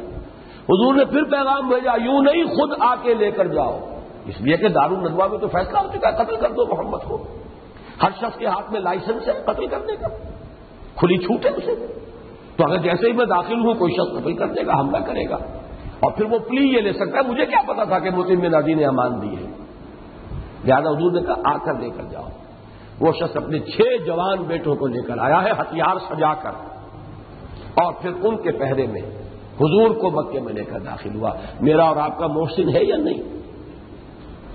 مرا حالت کفر پر ہے، اور حضور کے یہ الفاظ ریکارڈ پر ہیں، غزوہ بدر میں جب وہ 70 اسیر تھے قریش کے سردار بڑے بڑے، آپ نے فرمایا تھا کہ اگر آج مطعم بن عدی زندہ ہوتا اور اگر وہ سفارش کرتا میں ان سب کو چھوڑ دیتا بغیر کسی معاوضے کے۔ تھے تو کافر لیکن یہ بہترین کافر۔ اب یہاں نوٹ کر لیجئے، ابو طالب اور مطعم بن عدی اگر ایمان لے آتے تو ابو بکر صدیق اور عثمان غنی کے درجے کے مومن ہوتے۔ کیوں؟ شرافت تھی، نجابت تھی، جیسے کہ حضور نے فرمایا خیارکم فی الجاہلیت خیارکم فی الاسلام، الناس کالمعادن، لوگ تو معدنیات کی طرح ہیں، سونے کی اور ہوگی صاف کریں گے سونا بنے گا، چاندی کی اور ہے صاف کرو گے چاندی بنے گی، سونا تو نہیں بن جائے گا۔ تو جو بھی لوگوں کے کردار ہیں، جو بھی ان کی شخصیتوں کا، جو پرسنالٹی کا ان کا اسٹرکچر ہے وہ تو برقرار رہے گا۔ پہلے کفر میں تھا، ایمان میں آ گیا، خیارکم فی الجاہلیت خیارکم فی الاسلام۔ دوسرے درجے میں مخالفین تھے لیکن بہترین مخالف، بئی معنی، نہ بزدل تھے نہ بخیل تھے، مخالف تھے۔ مخالفت کس بنا پر تھی؟ تعصب کی بنیاد پر، عصبیت، ہمارا دین، ہمارے آباء و اجداد، ہمارے اسلاف، ہماری روایات کیسے چھوڑ دیں، یا یہ کہ کچھ اپنے تکبر کی وجہ سے، لیکن کمینگی نہیں، بخل نہیں، اور اسی طریقے سے بزدلی نہیں۔ ابو جہل، عتبہ ابن ربیعہ یہ اس صف میں آئیں گے، بدر میں گئے ہیں، ڈنکے کی چوٹ، مقابلہ بھی کیا، گردنیں کٹوائی ہیں، قربانیاں دی ہیں، نہ بخیل تھے۔ ابو جہل کا قول میں سنا چکا ہوں آپ کو، بنو ہاشم نے کھانے کھلائے، ہم نے ان سے بڑھ کر کھلائے۔ بزدل بھی نہیں ہے، بخیل بھی نہیں۔ یہ ہے کہ مخالف تو ہے لیکن مخالفین میں یہ بہترین لوگ تھے، اسی لیے میں بیان کر چکا ہوں سورۃ العلق میں، اگر یہ ایمان لے آتا تو کیا ہوتا؟ کبھی تم نے غور کیا؟ یہ شخص ایمان لے آتا تو کیا ہوتا؟ یہ عمر بن الخطاب کے درجے کا مومن ہوتا اور حمزہ کے سطح کا مومن ہوتا۔ یہ دونوں ایک جگہ بریکٹ کر رہا ہوں میں، عمر اور حمزہ، اور ادھر ابو جہل اور عتبہ ابن ربیعہ۔ دلیل تو میرے پاس اتنی قوی ہے جس کو کوئی شخص رد کر ہی نہیں سکتا۔ حضور نے دونوں کو پیش کیا، ابو جہل کو بھی اور حضرت عمر کو بھی برابر رکھا، تبھی پیش کیا تھا کہ اللہ عمرو ابن ہشام، جو ابو جہل کا اصل نام ہے، ابو جہل تو اس کی کنیت تھی، عمرو ابن ہشام اور عمر ابن الخطاب میں سے کسی ایک کو ضرور میری جھولی میں ڈال دے، ایک کو تو اسلام کی توفیق دے، اسلام کو تقویت حاصل ہوگی اگر ان دونوں میں سے ایک بھی ایمان لے آئے۔ تو برابر کی تھی کہ نہیں شخصیت ہے، ٹھیک ہے وہ محروم رہ گئے اسی تعصب میں جان لیں گے۔ اور یہ قرۂ فال بنا میں من دیوانہ زدن، حضرت عمر کو اللہ نے منتخب فرما لیا، لیکن پرسنالٹی اسٹرکچر کے اعتبار سے یہ ہم بدل لوگ ہیں۔ یہ اگر ایمان لے آتے تو حمزہ اور حضرت عمر رضی اللہ تعالیٰ عنہ کے پائے گے۔ تیسرے درجے میں ہیں مخالفین لیکن بخیل، اپنی سیادت اور قیادت کی چودراہٹ کی حفاظت میں حق کو پہچاننے کے باوجود نہ ماننے والے۔ یہ وہ کردار ہے جو سب سے زیادہ قرآن میں زیر بحث ہے، ولید بن مغیرہ۔ سورہ نون میں بھی تذکرہ اسی کا ہے، سورہ مدثر میں تذکرہ اسی کا ہے، اور بھی بعض مقامات پر خیال ہے کہ وہی کردار ہے. یہ کردار جو میٹھی چھری والا کردار ہے، مصالحت کرنے کے لیے، دام ہمرنگ زمین بچھانے کے لیے، زہر سے مت مارو گڑ دے کر مارو، یہ وہ کردار ہے. یہ کہیں اگر ایمان لے آتا تو کون بنتا؟ یہ عبداللہ ابن ابی بنتا، منافق بنتا. اس لیے کہ وہ کردار نہیں ہے اس کے اندر. اب یہ تین تو ہو گئے. اب بدترین کردار وہ ابو لہب ہے. کوئی خیر نہیں، کوئی بھلائی نہیں سوائے شکل و صورت کے، سوائے حسب نسب کے. یہ چیزیں گیون ہیں انسان کے لیے، یہ تو اس کی اپنے کردار کی بات تو ہے ہی نہیں. شکل ہے اللہ نے بنائی، رنگت ہے اللہ نے دے دی، حسب نسب اللہ کا عطا کرتا ہے. باقی بخیل انتہائی، بزدل انتہائی، کمینہ انتہائی. کمینگی میں وہ ساری باتیں نوٹ کر لیجئے کہ جو مفسرین نے نقل کی ہے. نہ قرابت کا لحاظ ہے، نہ شرافت کا لحاظ ہے، نہ ہمسائیگی کا لحاظ ہے. یہی تو کمینگی ہے. دشمن کے بھی بچے کے انتقال کے اوپر آدمی خوشیاں نہیں مناتا، اور یہاں یہ بدبخت گویا کہ دادا ہے حضرت قاسم کا، حضور کا چچا ہے، اور یہ خوشخبری دے رہا ہے قاسم کے انتقال کی. تو کمینگی، بزدلی اور بخل، ساری خرابیاں جس میں جمع ہیں. اب وہ اگرچہ الفاظ اچھے نہیں ہیں، لیکن ہمارے ہاں کی کولوکیل لینگویج کا وہ بہترین تعبیر ہے اس کی. یہ ہمارے علاقے کی، دہلی کے گرد و نواح کی یہ کولوکیل لینگویج جو ہے گھریلو استعمال کی، اس میں ایک مثال بیان ہوتی، گو در گو بلی کا گو.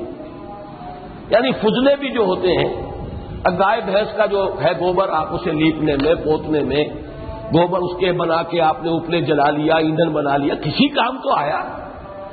لیکن بلی کا فضلہ یا کتے کا فضلہ، یوں اس کے لیے کہا جاتا ہے گو در گو بلی کا گو، نہ لیپنے کا نہ پوتنے کا. کوئی خیر کسی کام کا ہے ہی نہیں اس کے اندر. یہ ہے اصل میں کردار ابو لہب کا، اور یہ چوکا مکمل ہو رہا ہے. حضور صلی اللہ علیہ وسلم کے مخالفین تین، اور وہ جو ایمان کے بغیر دنیا سے چلے گئے کافر، ان کے 4 درجے. بہترین درجہ جس کی مثال ابو طالب اور مطعم بن عدی. اس سے کمتر درجے میں مخالف ہے لیکن نہ بزدل ہے نہ بخیل ہے، ابو جہل عتبہ ابن ربیعہ. اس سے کمتر درجے میں مصلحت کوش، منافق، کفر کا منافق، اسلام میں بھی آتا تو منافق ہی بنتا، وہ ولید بن مغیرہ. اور بدترین، ہر خیر سے خالی، یوں سمجھیے ظلمات بعضها فوق بعض کا جو نمونہ ہے وہ ہے ابو لہب. چوکا مکمل ہو گیا نا. اب دوسرا چوکا لیجئے، ام جمیل. یہ جو میں نے اب بات بیان کی ہے ابو لہب کے حوالے سے، یہ تو شاید آپ کو معلوم ہو کہ کچھ اس میں تکلف ہے یا کوئی اپنا فلسفہ، اپنے کو عقل کی کہ گھوڑے دوڑائے گئے ہیں. لیکن دوسری بات تو میں قرآن مجید کی ایک سورت کے حوالے سے بیان کیا کرتا ہوں. سورہ تحریم میں 3 طرح کی خواتین کا کردار بیان ہوا ہے. وہاں بھی چوتھا پایا خالی تھا جو یہاں آ کر پورا ہوا ہے. ایک خواتین وہ تھیں جو بہترین شوہروں کے گھر میں لیکن خود بدترین عورتیں. ضرب اللہ مثلا للذین کفروا امرأۃ نوح وامرأۃ لوط کانتا تحت عبدین من عبادنا صالحین فخانتاہما فلم یغنیا عنہما من اللہ شیئا وقیل ادخلا النار مع الداخلین. حضرت نوح کی بیوی، حضرت لوط کی بیوی علیہم السلام، دونوں جہنمی.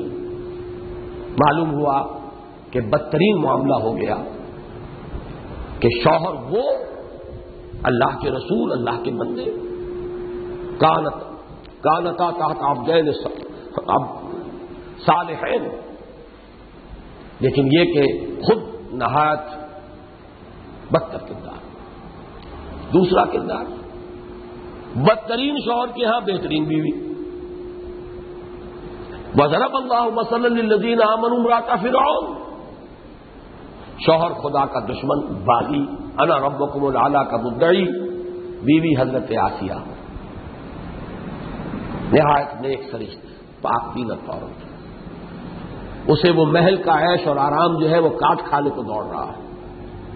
اذ قالت رب ابن لی عندک بیتا فی الجنۃ ونجنی من فرعون وعملہ ونجنی من القوم الظالمین. ایک ایک لمحہ جو ہے سوہانے روح ہے جو گزر رہا ہے. اس محل کی لذتیں مجھے نہیں چاہیے، پروردگار مجھے تو اٹھا لے، میرے لیے تو گھر بنا لے اپنے پاس جنت میں، یہ مجھے پسند ہے. تو گویا کہ بہترین شوہروں کے ہاں بدترین بیویاں، بدترین شوہر کے ہاں بہترین بیوی، دو ایکسٹریم آ گئی۔ تیسری مثال حضرت مریم سلام علیہا، نور علی نور، وہاں اگرچہ ان کے شوہر نہیں ہے لیکن یہ کہ بہترین ماحول ملا۔ کفلہا زکریا، زکریا کی گود میں پلنے والی خاتون، خود نہایت پاک طینت نیک فرشت، یہ نور علی نور۔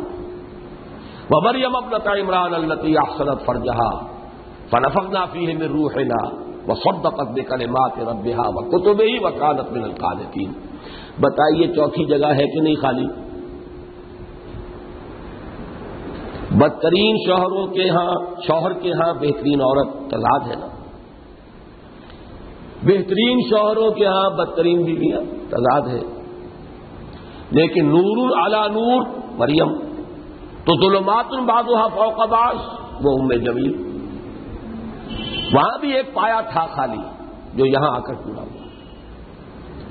ظلمات بعضھا فوق، خود نہایت بدطینت بدسرشت، لیکن شوہر اس سے آگے۔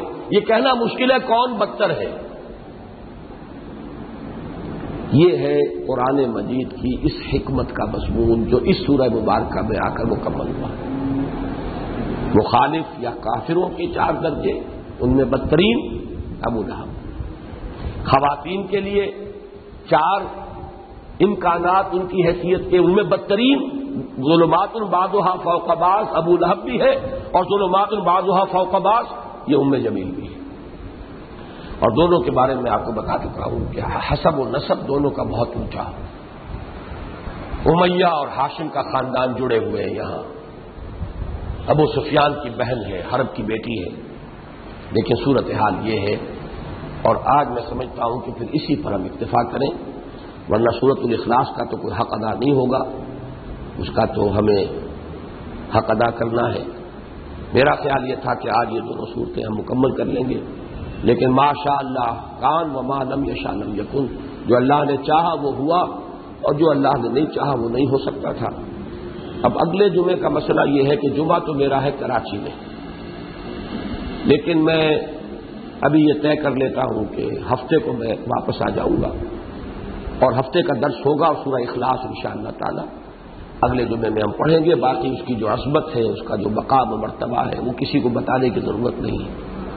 البتہ یہ ضرور آپ کیجئے کہ اپنے احباب کو جو بھی اس درس میں تسلسل کے ساتھ شرکت کرتے رہے ہیں، بعض لوگوں کو معلوم نہیں ہوتا کہ درس کا سلسلہ ہو گیا، 1 مہینے کا وقفہ ہو گیا تھا، تو میرا تو یہ خیال تھا کہ اگر یہ دونوں صورتیں آج ہم پڑھ لیتے تو معوذتین، پھر چونکہ ایک سفر بیرونی شاید میرا ہو اس مہینے کے آخر میں، پھر ناغے آنے ہیں، تو اگلے مہینے پھر ہم اس کے لیے ایک تقریب بھی منعقد کریں۔